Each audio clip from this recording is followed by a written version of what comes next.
Hey everyone, Eric Watson here, freelance writer, player of games, writer of words, recorder of videos, and tabletop role-playing aficionado. Welcome to another DM's Guild review, my written and video review series where I take a look at the adventures and supplemental material at the Dungeon Masters Guild website. This video, I'll be reviewing the DM's Guild adventure Mirrors of the Abyss, designed by Ryan Durney and Christopher Rush for Dungeons & Dragons 5th edition. A review copy has been provided for the purposes of this review. If you enjoy my videos, consider using my affiliate links for your DM's Guild shopping and supporting me via patreon.com/RogueWatson. Shout out to Platinum patrons Andrew, Brian, Richard, Joe, Will, Tiny Dancer, Charles, and Crazy Pat. And Gold patrons RPG Papercrafts, Charming Grenade, Pretty Boy, Numa, Marco Steo, Vicente, Gilberto, Sean aka Cert2B, Adam, Dead Lizard Lounge, Auxie, and Sam. Thank you all very much for your support. So, Tier 4 is not a tier of play that is seen, I imagine, very often in general in Dungeons & Dragons, let alone that I've seen in the DM's Guild and any of the products that I have read, reviewed, or even seen. And it makes sense because obviously it takes a long time to get to that level unless you're leveling up like crazy. And most D&D and tabletop RPG play is going to be in the lower levels, and that seems to be where things are more balanced. That's where a lot of the content is provided. Just, if you think about the way the official published Wizards of the Coast adventures, almost all of them are about levels 1 through like 12 or even 1 through 15, so it's mainly just tier 1 and tier 2 adventures. So having a tier 4 adventure is very unique and different, and this one is an incredibly high level death trap dungeon crawl. It's got 20 plus chambers, pretty much designed to kill players, which I have a little bit of misgivings about considering they've probably worked hard to get to that level, but specifically it even says in the foreword, designed to kind of pull the rug out from under players who are feeling very cocky and confident, because at that power level they are essentially demigods that are capable of pretty much withstanding any challenge you throw at them. So this is a very, very challenging high-level dungeon crawl. It even mentions from 4 to 12 players. I can imagine playing with more than 5 players. Even 6 would be kind of unsustainable, so it gets really crazy if you get that high, but you can tell that means the challenge level can go way high here. So tier 4 dungeon, pretty nuts. The other big thing here, and the reason why this review is actually coming in a day later than usual, is because it is over 260 pages long. That is a very, very long, huge adventure. It's full of amazing artwork, which takes up a big chunk of the page real estate, and an incredible, overwhelming amount of detail when it comes to the information. It uses this kind of unique sidebar. You can see right here it actually explains how their sidebar system works. And kind of unique layout with the art, and then how it uses the red text and then kind of grayed out text and everything to mean different things. Like every single situation, if your players want to make a skill check or whatever they want to do, it's got pages and pages of kind of cause and effect versus if they want to explore all these things, or if they choose this path versus this path. It's very, very comprehensive and impressive. It's extremely overwhelming for a DM to try to read all of this information.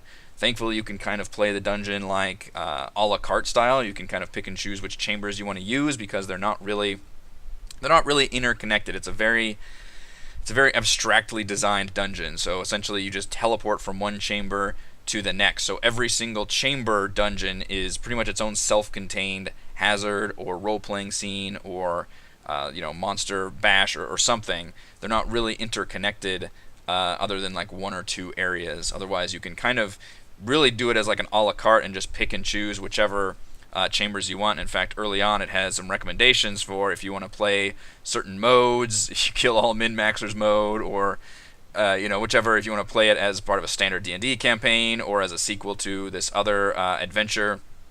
There are ways to do that, and even recommends just pulling certain chambers. So it's like, hey, you should use this as your climax, you should start here, you should pull one of these kind of challenging ones to really set the theme, and then you should use a narrative-based encounter, which is about maybe a third of the chambers, which I think is a really cool aspect. So you can actually pick and choose whichever chambers you like in case some of them you don't feel like are going to work very well. So that's the advantage of having the more abstract designed dungeon. The disadvantage is it doesn't really feel like it's and a real dungeon location. And it's really not. It's just kind of an abyssal plane. Which at that point, at tier 4, your players basically, this is kind of what you have to do, like because they can just break all kinds of rules. So the DM, again, if you're designed to create a challenging encounter for them, you have to then break those rules and say like, okay, well, these chambers are all anti-magic, and you're floating in like space in the abyss, and none of this works, none of this works.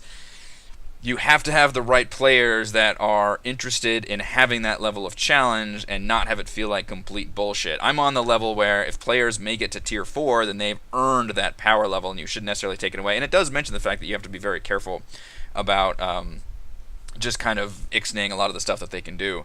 But I feel like the overall theme of this dungeon is more of the min-maxers, the kind of murder hobos that have really gained in power, and they are craving that hardcore challenge. This is something that can give it to them. So for that purposes, if that's what you're looking for, I would highly recommend this adventure. It's we're going to go through it. I can't go through everything because this video will be like 3 hours long, and I don't want to do that. But I think it's got some really, really neat chambers. It kind of lacks maybe an overarching, story or anything, other than the one person on the cover, Eshabella, who is this kind of demon goddess, vulpine, fox woman who transports the character to her domain of Vulgara, and the players just have to go from chamber to chamber and try to survive everything until the final climax with her. So in terms of a story, and again, if you're making a tier 4 adventure on the DM's Guild, it's hard to create a good story there anyway, because I feel like a good tier 4 story would be the culmination of years of build up to get to that point. Whereas if you're looking for something on the DM's Guild, unless it's a sequel to other adventures, which I guess this one can be, you're going to have to create a self-contained story that's just in this adventure, which happens to be they just basically get teleported to this other planar realm by this woman goddess fox creature and have to survive everything. So it's a little light in terms of that kind of story payoff, but it makes up for it with some really inventive traps and puzzles and hazards and challenges that players have to go through, and that is the strength of it. The other strength is the fairly incredible artwork. It uses this really unique kind of 3D style that really jumps off the page that I like, and I believe Ryan Durney is the artist for all of this work, and looks really impressive throughout. It takes up a lot of the page real estate. Unfortunately, we don't get any actual grid battle maps, which is always a bummer, but we do get some really nice artwork, really that shows off different scenes and scenarios from the dungeon that could serve as really nice player handouts. So whenever you paint the picture of the scene, you could just hand them this picture, and that literally paints the scene, which is really neat. I would have really loved to have actual, especially if your entire product is a dungeon crawl, not to have actual workable battle maps is terribly egregious. And if you've watched any of my reviews, I prefer to have maps regardless. I primarily play on Roll20. Having battle maps is a big deal. I'm more forgiving if a adventure doesn't necessarily use dungeon maps as much, then I can substitute my own maps for that purposes. But if you are literally having a dungeon crawl, especially with self-contained chambers that have very specific locations and things in there, then having that top-down grid battle map for each room would be, I think, a requirement. Instead, we do get a lot of artwork, but none of it is actual battle maps. It's just kind of artwork of various scenes of things that happen. There are creatures. I'm just kind of scrolling through a little bit quickly now, but this is probably the closest one you get. These are different trapdoors over the river. This is the only one, I believe, that actually connects to another level. There's this kind of entrance into the domain, and if players fall, they fall into this river, and then that river area is actually another which actually, that's actually a pretty cool chamber, because it's almost like a lazy river through a bunch of giant skull traps that can shut down, which is kind of fun. This is probably another close one we get of which is nice to get an isometric view and then the top-down view, but again, this is not an actual battle map. It's a giant tree that can attack them, as well as some cursed leaves that have different effects. A lot of this is designed, and here's a good example of like a handout of the actual scene. It paints an amazingly beautiful, gorgeous picture of the events that are happening. It's incredible. The artwork is striking. You can see there's like runes etched on these leaves, and whenever the leaves touch somebody, some effect goes off, which is universally usually bad.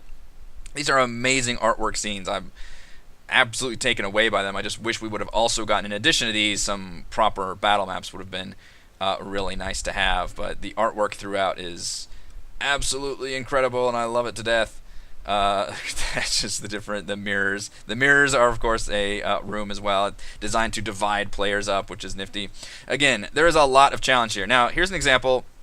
I have mixed feelings on the actual kind of stat block sidebar artwork here that's used, because I appreciate that it is, its own self-contained sidebar, but it actually kind of makes everything a little bit difficult to read at a glance. My eyes kind of glaze over. You've got these giant paragraphs, the tiny text, which granted, for recording purposes, this is like 80% or something. I don't know if the black on blue looks good. I have kind of mixed results. I like the actual creature sidebar stat blocks. I think it's important to leave those as a separate thing. But for all of this, which is, it's not really this, like here, the doors aren't creatures. They're just like challenges or traps or hazards, and then they're given various clues and then fail states and skill checks and all that. And it's just kind of, I don't know. I like the fact that it's organized like this. I don't necessarily like maybe the color scheme that's used here. I don't know what the solution necessarily would be, because like physical layout is probably not my strong suit, but it's not quite working for me as well as I thought. Not enough where I would like put that as an actual con at the end of this review, but I just ended up with kind of mixed results with how this ended up looking. And it's used a lot throughout, where the actual like flavor text is on some pages and the other ones just all of these. I'm calling them sidebars. I'm not sure what the proper terminology would be, but they look similar to just bigger, more detailed versions of like monster stat blocks, which is kind of what they are, because there are a lot of like, they're not really monsters, they're just kind of skill challenges that players have to overcome in order to get past it. Trying to glance through and see which chambers I particularly love. There was one where players have to choose between two people on which one was the right one. And I was hoping it was one of those puzzles where it's like, I always lie, I always tell the truth, but instead it's just like the DM just kind of decides which one is the right one, and the players can choose from there. There's a couple of different skill checks involved, and then if they end up choosing the doppelganger, then that one can of course turn on them at some point, hopefully in an interesting avenue during the adventure. This is a good example of, this is one of the more literal Death Trap dungeon events, the cheese grater, where players have to get into this cheese grater like indentation for humanoids, and then one person at a time has to run through this freaking gauntlet of slicing blades with artwork there. And again, these handouts are amazing, and they help as a player character. You can hand out some of these to player characters, maybe not that one, but as a DM, it helps you visualize and paint the picture for what's going on. So I love this artwork, but for playing purposes, obviously we can't really use this as something like a battle map. There are a lot more role-playing chambers, which is fun, because tier 4, you need really high skill checks in order to make those more interesting. But I think no matter what tier you play, you can still have fun doing just role-playing and puzzle encounters. Those things can just scale because of the player's own intelligence and how well they can figure these things out. This one is like a overarching series of role-playing events with these two kings that ask a series of questions, and players have to then answer. There's no really right or wrong answer. Instead, you're supposed to tally as the DM which one you think that they would be answering more in line with, and some of them appeal more to one than the other. They're all, obviously it's a demon realm, so everything's kind of a little bit fucked up in a way, and answers are a bit more dark and evil than you would expect. But it's a fun situation, and a lot of those chambers are like that. They're just more puzzly and role-playing involved than necessarily just straight cheese grater traps, for example. The one that I had some problem with, let's see if I can skip ahead.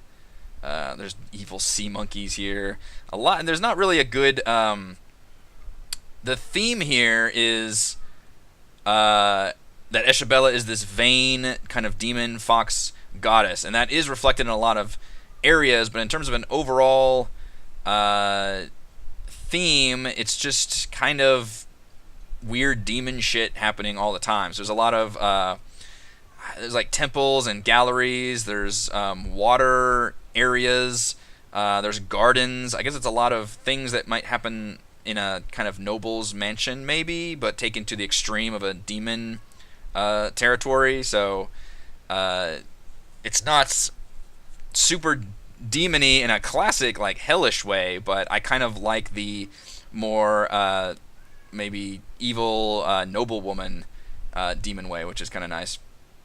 Let's see, there's one of them where the players end up in a boudoir, which is the only one that I really balked at, because it involves possibly even like non-consensual sex, because the demon fox goddess is very lustful, I guess, and there needs to be a lot of content warnings for this adventure, essentially, because I would not introduce that kind of thing.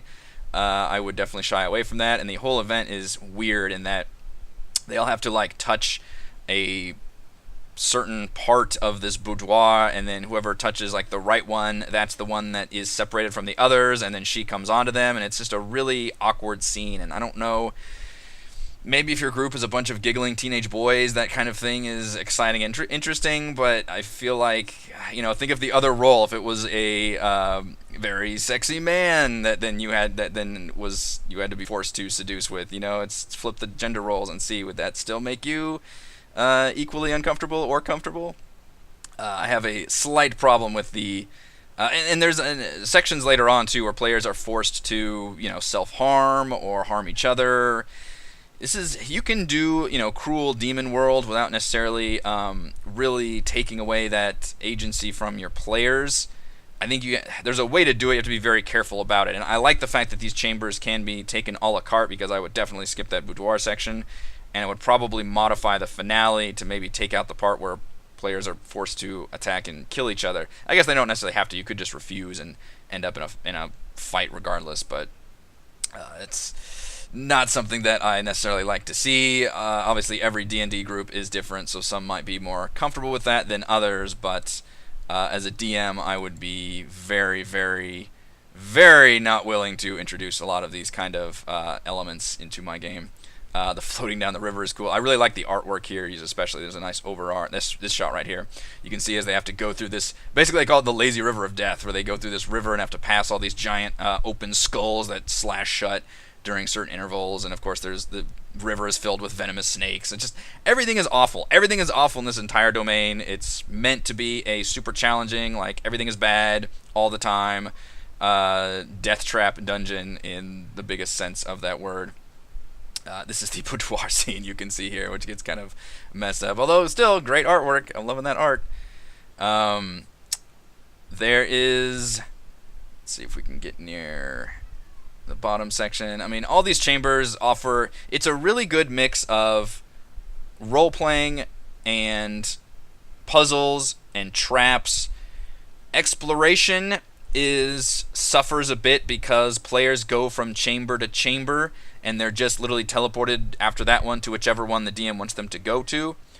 So normally I would, count that as maybe a disadvantage to this dungeon. However, as you can tell by like this page, in every single chamber there is a lot of exploration opportunities, and it's all, the beginning of the adventure kind of almost disparaged the joke about how a lot of people treat D&D like a video game where you can kind of reload your save and you can do whatever you want. You've got all these lives, and like, oh, but we're going to treat this as a real tabletop RPG. But then, of course, this is very much designed like a video game.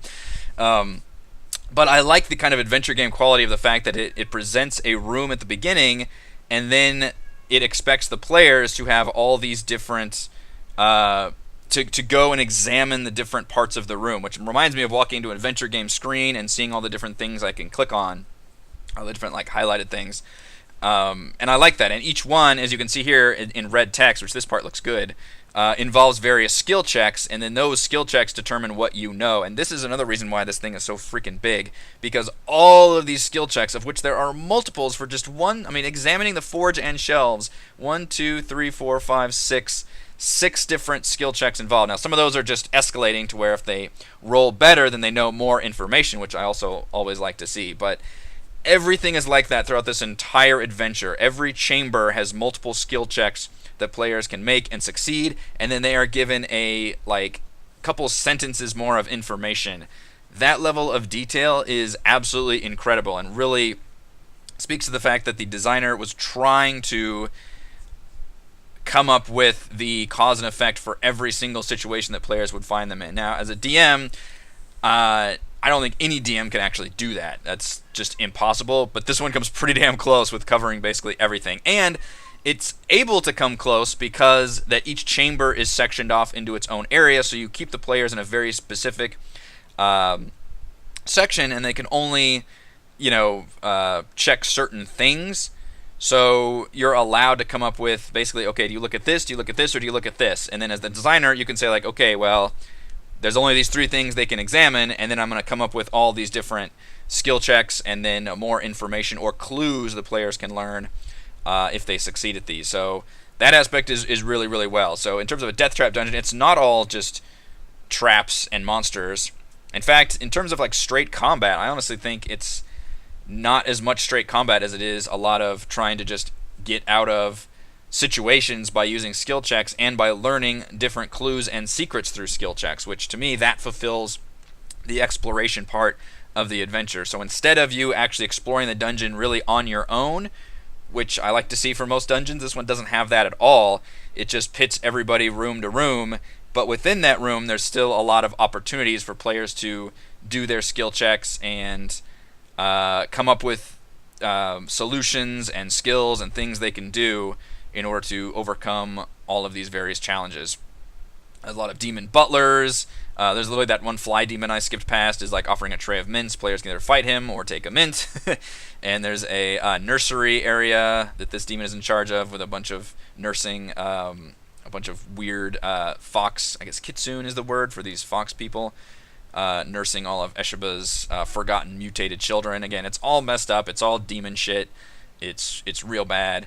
The final climax, the final chamber involves a really cool hedge maze situation, which is really the maze itself is not meant to be mapped at all. It's just basically meant to be a series of actual challenges. But what's really startlingly crazy is that players can trigger in almost a Ghostbusters-esque, where you choose the form of the destroyer. You can choose whatever form of the thing that is hunting you in the maze takes, and it is a D100 list of gods and demons, which I believe I recognize most of these for the Forgotten Realm. Most, I mean, I assume most of these are from Forgotten Realms / other major gods and demons. Literally a D100 list, and these are not obviously the true ones, but they're supposed to be aspects of that demon that, it takes on this certain stat block, and then they gain extra abilities depending on what they are. And this is not just a single sentence or line about what they can do. Some of these are extremely detailed and crazy, including giving off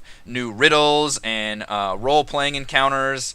It's absolutely crazy. Like some of these, this one right here is, pages and pages of new context. And the idea here is you're supposed to be able to roll a new D100 depending on if players then change the form of the Harbinger at the end, which makes for a really cool climax. Then you actually get to the end of it where you fight the demon goddess herself. I believe there's a few secret chambers in the middle. This is another really cool situation. Players have to pass through all these different statues that they then have to perform the right thing to get past it, but you don't know which of these maps is correct, and I believe you can't actually know. Players are given these 4 maps and then basically use trial and error, which hopefully by halfway you know which map is correct. I think that's just a really neat idea to solve a puzzle. You don't necessarily give the players the right solution. Instead, you give them 4 solutions, and it's up to them to determine which path is the right one, either through dumb luck or trial and error as they pass through these statues and have to perform different things in order to get by them without becoming horribly maimed, injured, or psychically tormented as they are. The final battle with Eshabala, I think, is on this giant stage, and she forces all the players to fight and kill each other is her goal. And it literally has all these different endings where, depending on what the players did and the choices they made, if they actually defeated her in the end, or if one player killed the others and is now her favored, whatever happened, there are different scenarios. I would hope most players would want to go through and do things correctly, but I won't speak for every group, I suppose. I do like the thing it does at the end, which I think Tyranny of Dragons did this as well, and possibly Storm King's Thunder. Whenever there's a big, overwhelming foe, there are things you can do during the story, during that adventure, that then apply to reducing the power of that final foe. I think Out of the Abyss does this for sure.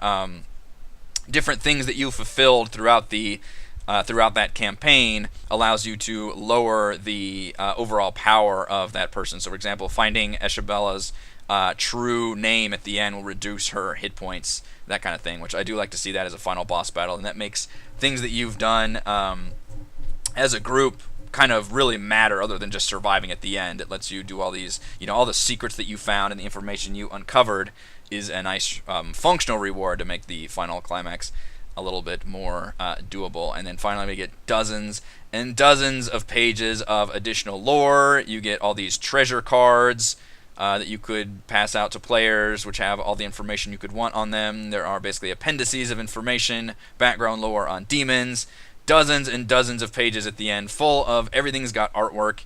It is absolutely overwhelming, and yes, I am skimming through all of this because I can't go through it all in this review, but I am absolutely blown away by the amount of content that is included in this product, more than you could ever need as a DM. Just mind-blowingly cool, and along with all this art is incredible. Let's go over, if we can, my pros and cons for Mirrors of the Abyss. Pro, it has incredibly detailed information, from lengthy descriptions to multiple investigative skill checks for lore and clues and consequences for every success and failure. Every chamber is like an average of 6 or 7 pages worth of content, including any monster stat blocks and, as I said, all those various skill checks. Some of them are progressive, so if you're better at rolling one, then you'll get that information instead of the other one, but a lot of them are just different ways. Religion checks, investigative checks, perception checks, all of these things come into play, and all of them have new information written down for DMs to tell players. Pro, the dungeon chambers feature a variety of hazards, traps, role-playing, and puzzles. I really did enjoy the amount of variety in this dungeon that is used. Some of them are just pure role-playing encounters. Some of them are more puzzle-based. Some of them are just straight, like that cheese grater death trap with the blade swinging by. It's very few of them. In fact, I would say none of them are just straight up combat encounters. They all involve something more advanced and interesting, making all the chambers, for the most part, pretty memorable in their own way. And to piggyback on that, my next pro, all the chambers are self-contained, allowing you to pick and choose whichever chambers you like to craft for your own custom death trap dungeon. So if you just didn't like some of the chambers, or if you wanted to run a shorter adventure for whatever reason, you could easily just pick and choose a la carte style whichever chambers you wanted, which is a really cool aspect. Pro, incredible 3D artwork throughout, showcasing various scenes and scenarios from the adventure. As I mentioned, as I just skimmed through everything, the artwork is absolutely breathtaking and very, very cool. I enjoyed seeing that. Pro, an impressive D100 list of gods and demons that can hunt, hinder, or help the PCs in the Hedge Maze Chamber. The one specific thing I wanted to highlight, and there was a lot that I could have, was a full D100 list of ways that the Harbinger, the actual thing that's hunting the players, can change, and it can even change during that fight, is absolutely mind-blowingly cool. Cons, it lacks proper battle maps, which really sucks for a dungeon adventure. When your adventure is entirely one dungeon, I really want to see some nice battle maps that I can use that would really help dictate exactly where things are.